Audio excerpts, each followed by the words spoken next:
Hi Year 4 and it's day 17 of our home learning.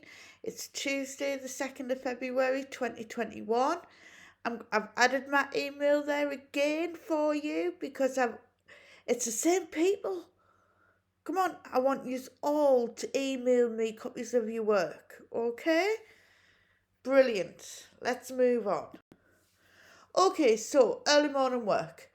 Number one, I want you to calculate the product. So the product is when you multiply numbers together. Do the first part and then the second. Write the number sentence for the multiplication represented. So how many along times how many down. Complete the calculation. 6 multiplied by 2 multiplied by 3. Do what's in the bracket first. Number 4, which calculation is represented? So you've got to work out, you've got 3 options there.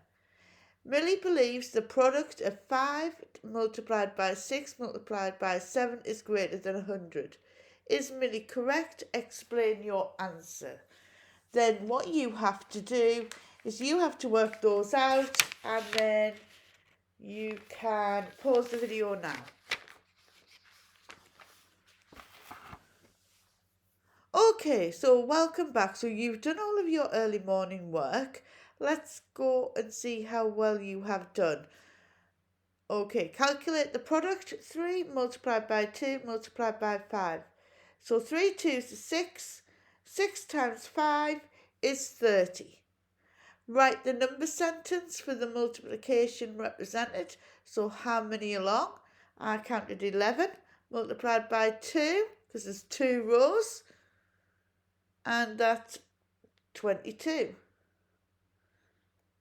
Number 3, I did what was in brackets first, 6 times 2. So 6 times 2 is 12, times 3 is 36. Which calculation is represented? And it is 11 multiplied by 1, because there's 11 across and there's only 1 down. Millie believes the product of 5 multiplied by 6 multiplied by 7 is greater than 100. Is she correct? Explain your reasoning. I've said yes, she is correct because 5 multiplied by 6 is 30. 30 multiplied by 7. I know 3 sevens are 21. So 30 multiplied by 7 is 210. Okay then, so you need to pause the video now whilst you get your How to Train Your Dragon, please.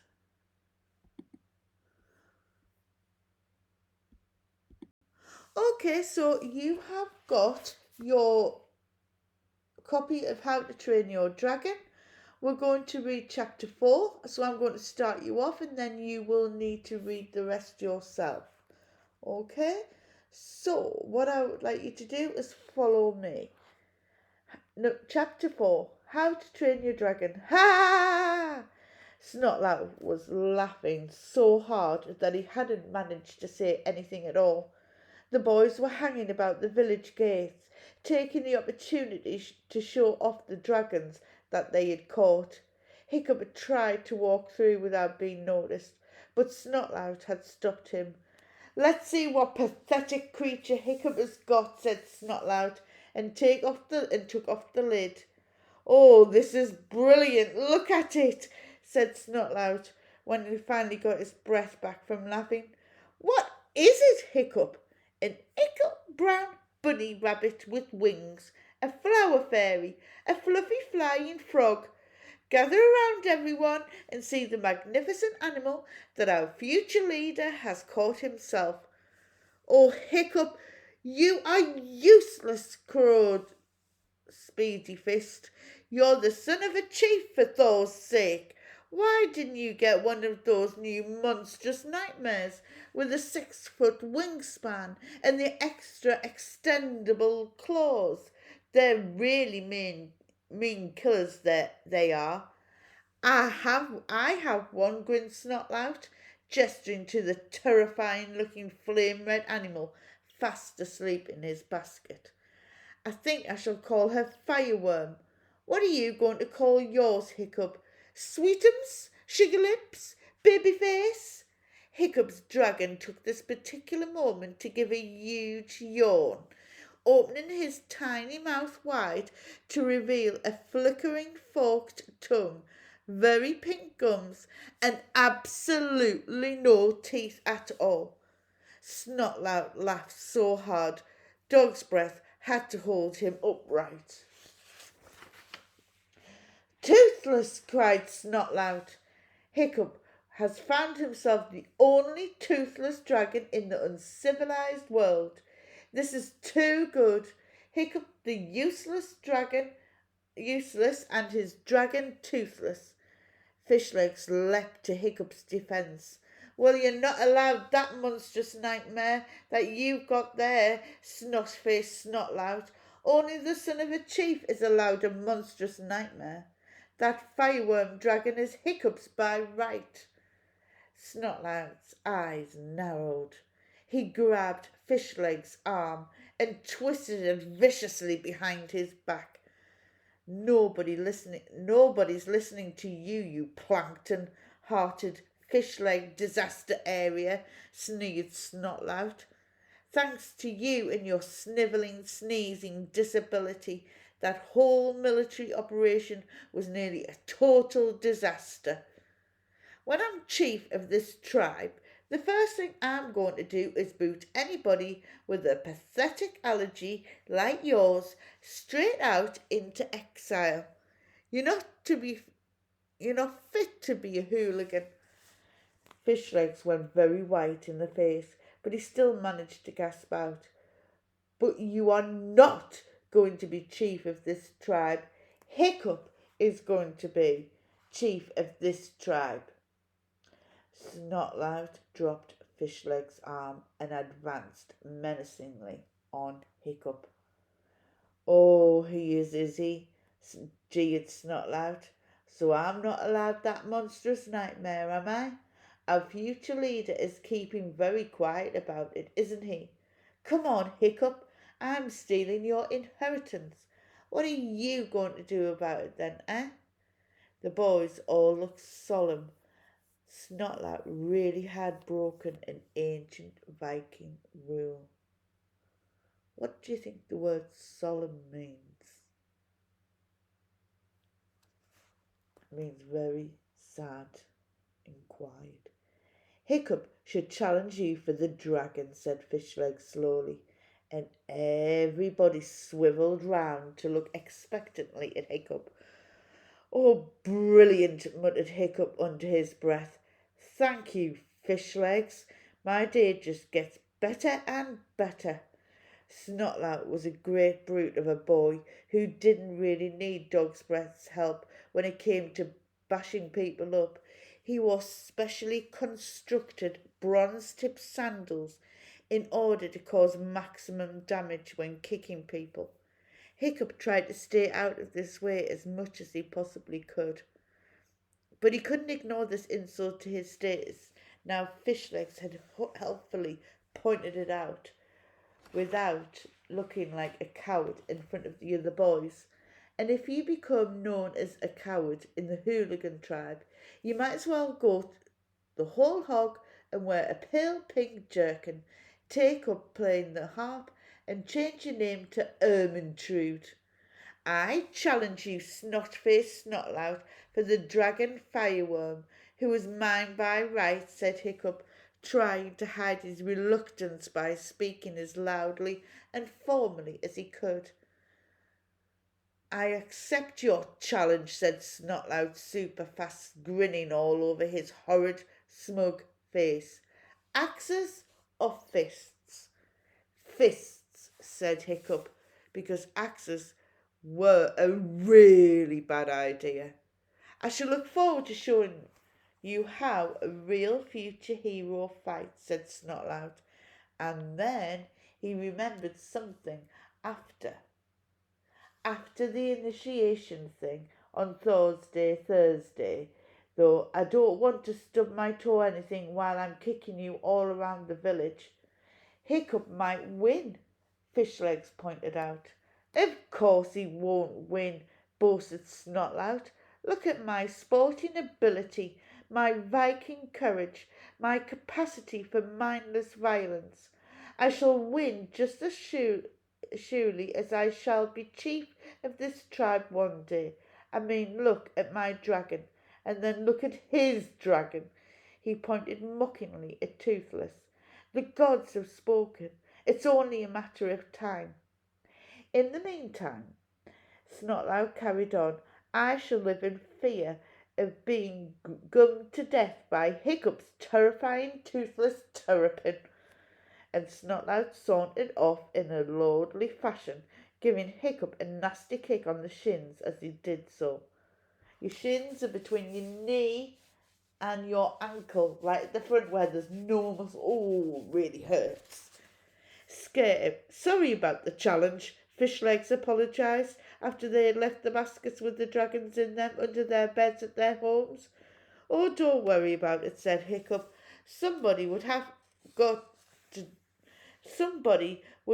me to do it anyway. You know how they all love a fight. Fishlegs and Hiccup were going to the great hall to look for the book Gob had recommended, How to Train Your Dragon by Professor Yobbish. As it happens, confided Hiccup, I know a bit about dragons already, but I haven't the foggiest clue how to start training one. I would have said they were virtually untrainable. I'm really looking forward to getting some tips. The great hall was a hullabaloo of young barbarians fighting, yelling, and playing the popular Viking game of bashyball, which was a very violent contact sport with lots of contact and very few rules. Hiccup and Fishlegs found the book tucked away in the fireplace, practically in the fire. Hiccup had never noticed it before. He opened the book. I have included a basic replica of How to Train Your Dragon by Professor Yobbish here, in order that you can share the experience with Hiccup of opening the book for the first time, full of hope and interest and expectation. You will have to imagine that the cover is unusually thick with huge golden clasps, and that some scribe has covered it in elaborately fancy gilt lettering. It looks very inviting indeed. How to Train Your Dragon by Professor Yobbish. Big Axe Books 10th Anniversary Edition. Winner of the Best Books for Barbarians Gold Award. This book is dedicated to Mummy with love from your dearest Yob. The publisher, Big Axe Books Limited, would like to point out that they take no responsibility whatsoever for any injuries that may occur as a result of any person or persons following the advice given in this book. Thank you for your attention.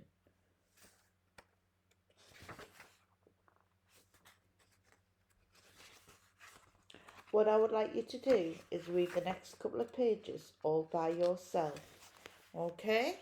Until you've finished reading chapter 4. So it finishes on page 73. Okay? Pause the video now until you have finished reading. Okay, you lovely lot. So you must have finished reading chapter 4. What we're going to do is we're going to write a recount, but in the style of a newspaper article, a newspaper report. Okay? And we're going to do this step by step. Okay? So that we all get it right and that you're clear on the instructions. In your packs, you have a newspaper report template. And these were given separate, okay, on the outside of your envelope. Okay. So what our newspaper article is going to be about is the duel, the fight between Hiccup and Snotlout. Okay, we're going to tell the world about it. Okay, so as you can see, I've got the template there, and it looks something like yours. And we're going to go through each part of the newspaper article over this week. Okay, so the headline. Now, What is a headline? A headline gives you or gives the reader something what the article is about, okay? But to be a headline, it needs to grab people's attention, okay? So we don't want any long-winded headlines. We're thinking short and we're thinking snappy. Or maybe could include some alliteration. Now, alliteration is when words all begin with the same letter. And as you can see there, I've got greedy girl gobbles gruel. And there's my headline, if I was to be writing about that. Or I've done an example of how a headline could rhyme. So I've done owl on the prowl. Okay? So you will have your sheet by now. And this is what it will look like. Something like this. And I've drawn an arrow to where your headline needs to go. Can you all see that? Brilliant. Okay, so I've decided to use alliteration. Malicious mob make madness. Okay, so my words begin with a capital letter. They all begin with the letter M. So what I would like you now to do is think about the headline, okay, about a duel, a fight between Snotlout and Hiccup. So pause the video now. You can write it really big along that line, okay, in that box. So pause the video now. Okay then, so underneath the headline box, you have another box. And this box is where we need to write a sentence to really sum up this and say what your story is going to be about. Okay, so can you put your finger on where that needs to go? Brilliant. Okay, so what I've done is my sentence is Hiccup and his fellow Viking gang members have had a huge fallout as they argue over who has caught the fiercest and most fearsome dragon. So I'm telling them what the madness is about. So what I would like you to do, so that is all our English work, after you've done your sentence and your headline, okay? And I would like to see if you can do those. Brilliant. Pause the video now until you've done that. Okay, well done, year 4. Now what we're going to do is we're going to move on. Okay, so we'll put that aside and get ready with to do some maths. Okay, so we're going to do some maths work now. Okay, if you remember what we were doing yesterday, we were finding the area of shapes and we were looking at either counting the squares or we were looking at multiplying the top and the side together. Who can remember what the area is? Yeah, it's the space that's in the middle. Okay, so you've got your fence and in the middle you have your grass and that is the area. It's inside the shape. Okay then, I wonder if you can quickly work out the area of this shape.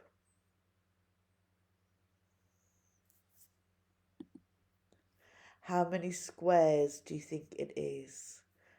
Yeah, it is 7 squares.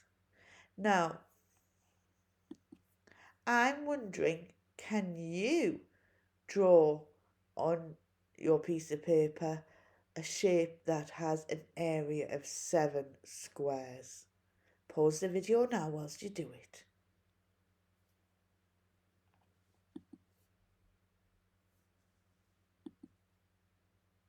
Right, can you see how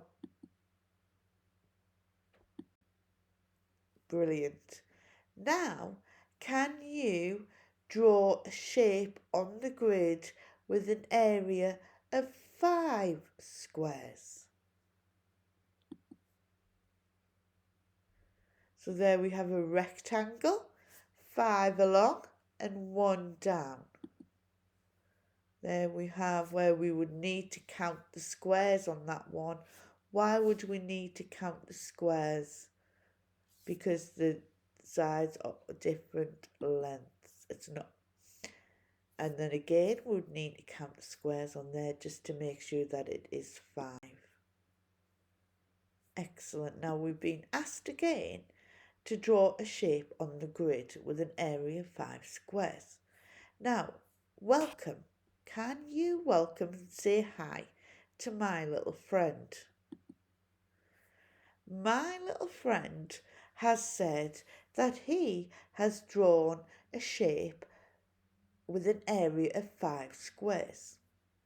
Have a look at that. Right, I didn't tell you his name. His name's Tiny. Do you think Tiny is correct? You don't? Why not? Why do you think it's not right? I wonder if you can write that down for me. Now, here's Tiny again.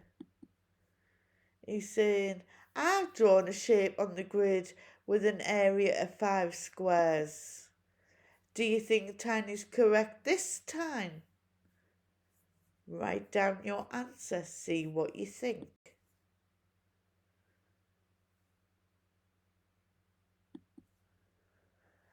Here's Tiny again. Oh no. Now, he's drawn another shape with an area of 5 squares. Is he right this time?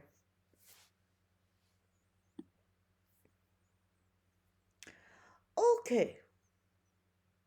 I wonder, on your piece of squared paper that we have given you, can you draw that shape? It has an area of 5 squares. Brilliant. Pause the video until you've done it and then we'll move on. Okay, now your challenge is, can you change the shape to make it a square with an area of 9 squares? So what do you need to add to it to make 9 squares, and also to make sure that the shape is a square? Remember what you already know about a square, about all the sides. So pause the video now until you've had a go. Okay, shall we have a look at that? Okay, can you see? 1.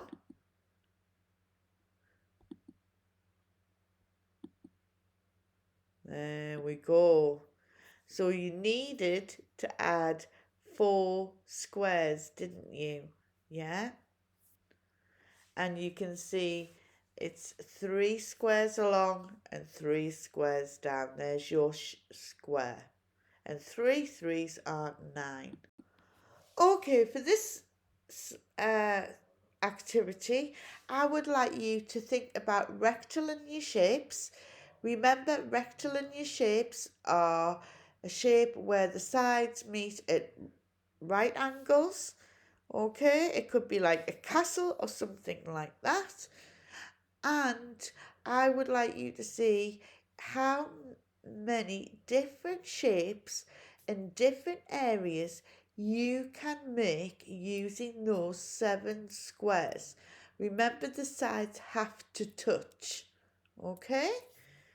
So pause the video now until you've drawn those and let's see how you've done.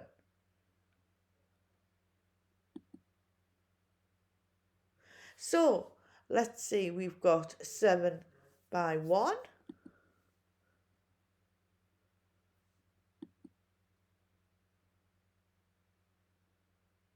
we go.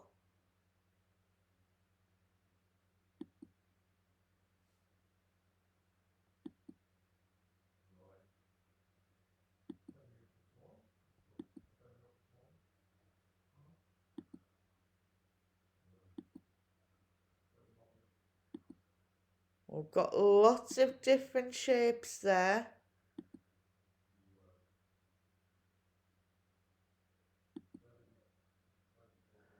Okay, I wonder, did you get them all? Right, okay, so now it's your task. What I would like you to do is complete the sheet, and as I said, we're learning to do things, and then next week we will go on to do some investigations. Okay, so pause the video now, and I will see you for reading workshop afterwards. Hello. Okay, reading workshop. Can you pause the video and write today's date and the target? Tuesday the 2nd of February 2021, and I can use the text to support my explanations.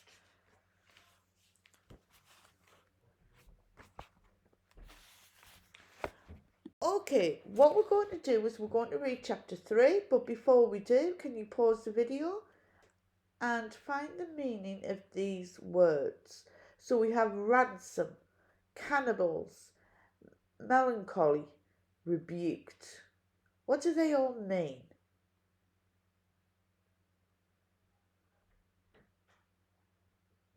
So, you must have finished that by now. If you haven't, just pause the video as I said and come back to me. Right, so I'll start reading chapter 3 and then you will then carry on and read to the end of chapter 3 up to chapter 4. So you need to stop at page 54. Okay? So, chapter 3. Rambashi and his pirates managed to get the bloody murderer to the other bank of the river, but Lila had to fish another oar out of the water when one of them dropped it and promised to sit still and not joggle the boat. When they hit the bank, everyone fell off their seats. "All right," said Rambashi, picking himself up. "Tie the boat to a good bit of tree or something and take the prisoner ashore." "Are we going to eat her?" asked one of the pirates. "'Cause I'm hungry." "Yes, we've had nothing to eat for days," grumbled another. "You promised we'd have a hot meal every evening." "That's enough of that," said Rambashi. "You're a pack of scurvy dogs. Take the prisoner up to the cave and stop complaining." Lila wasn't sure if she could run away just yet. Some of those pirates did look fierce enough to run after her, though now she looked more closely, she saw their daggers were made of wood, wrapped in silver paper, so they wouldn't be able to do her much damage. "I hope you don't mind this little transaction," Rambashi said as they walked along a jungle trail. "It's purely business." "Have you kidnapped me then?" asked Lila. "I'm afraid so. You're going to have to hand over all your money in a minute, and then we'll tie you up and hold you to ransom." "Have you done it before?" "Oh, yes," he said, "lots of times." "What happens when you don't get any money?" "Well, we eat you," said the hungry pirate. "Shh," said Rambashi, waving his hand vaguely. "You're not cannibals," said Lila. "We're blooming hungry," said the pirate. "Have you always been pirates?" "No," said Rambashi. "I used to keep hens, but they all died of melancholy. So I sold the business and bought the boat." "Oh, no, shh! Stop! Don't move!" The last pirates in the line, still grumbling, bumped into those in front, who stood behind Rambashi, transfixed with fear. For there, on the path ahead of them, was a tiger. It swung its tail lazily from side to side and raised its golden eyes at them, and then opened its mouth and roared so loudly that Lila thought The very earth was shaking. One of the smallest pirates put his hand in hers. So there they stood, and the tiger was just gathering its strength to spring when Lila suddenly remembered her self-igniting crackle dragons. She took her handbag back from the small pirate, reached into her bag, and took out the three she'd brought with her. Mine, she said to Rambashi, and pulling the string of the first one, she threw the firework in front of the tiger. The mighty beast had never been so surprised in its life. First one, then another, then yet another crackle dragon snapped and flashed and sparked and leapt at him, and that was too much. With a whimper, the tiger turned and fled. The pirates cheered. "Magnificent!" cried Rambashi. "Congratulations! I was about to stab him to death, of course, but never mind." Lila wondered how he could have done that with his silver paper covered knife, but she didn't say anything. And of course Rambashi went on. "This changes everything. We can't keep you hostage if you've just saved our lives. You'll have to be our guest instead. Stay with us overnight, why don't you?" "We've got no food," said someone. "What's you going to eat?" "We'll send Chang out to catch some fish," said Rambashi, cheerfully shaking his head at the protests that arose. "No, no, fish is good for you. Go on, Chang. Don't just stand there." "I can't," said Chang. "Look." They looked back at the river bank. The bloody murderer was drifting away with the painter drifting in the water. "Who tied it up?" said Rambashi. One of the pirates looked down and tried to rub a hole in the ground with his big toe. Said Rambashi. "Fine pirates you are. I hope you're ashamed. But never mind, I've got a better idea, miss," he said to Lila, rubbing his hands. There was a bright gleam in his eye. "Can I interest you in a little investment?" "Well," Lila said, "I ought to be getting on." "No, really, this is much better idea than piracy," Rambashi said. "It came to me in a flash, just as I saw the boat floating away. I can't be cross with those fellows. They're like children, really. Yes, all my best ideas come in a flash, and this one's a corker. Can't fail." "Is there any food in it?" said a pirate sourly. "My dear boy, it's built on food. Just wait till you hear. I say, miss, just a little money, the safest investment you'll ever make." But Lila had walked away. As she went along the path, she could hear his voice behind her. "No, listen, boys. I know where we went wrong last time. I saw it in a flash, but this is an idea that'll suit your talents down to the ground. Look, let me draw you a picture." Lila would have liked to know what Rambashi's next plan was, but she was eager to hurry on.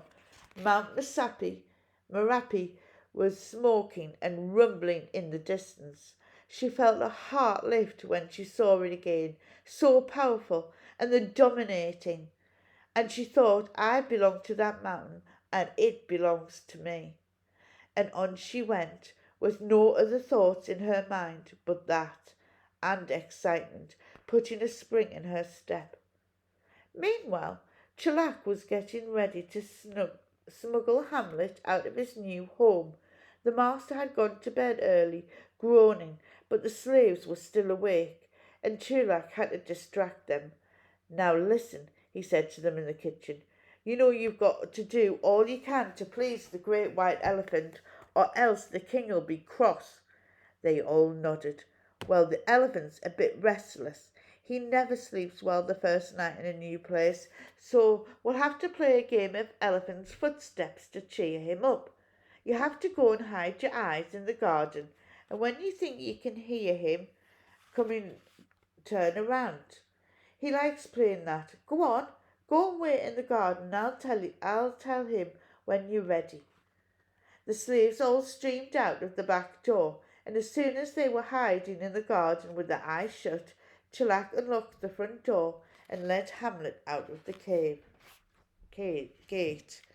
Right, you need to pause the video now and read the rest, and then come back to me when you have finished.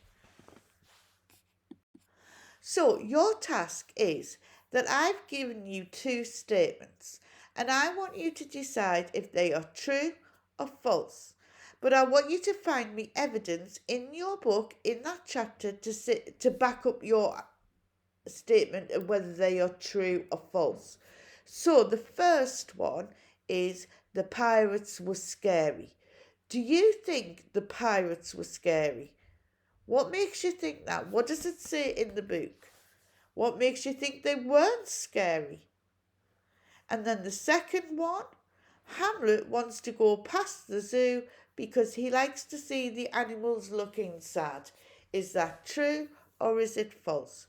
So now you need to pause the video until you have finished and then come back for our geography.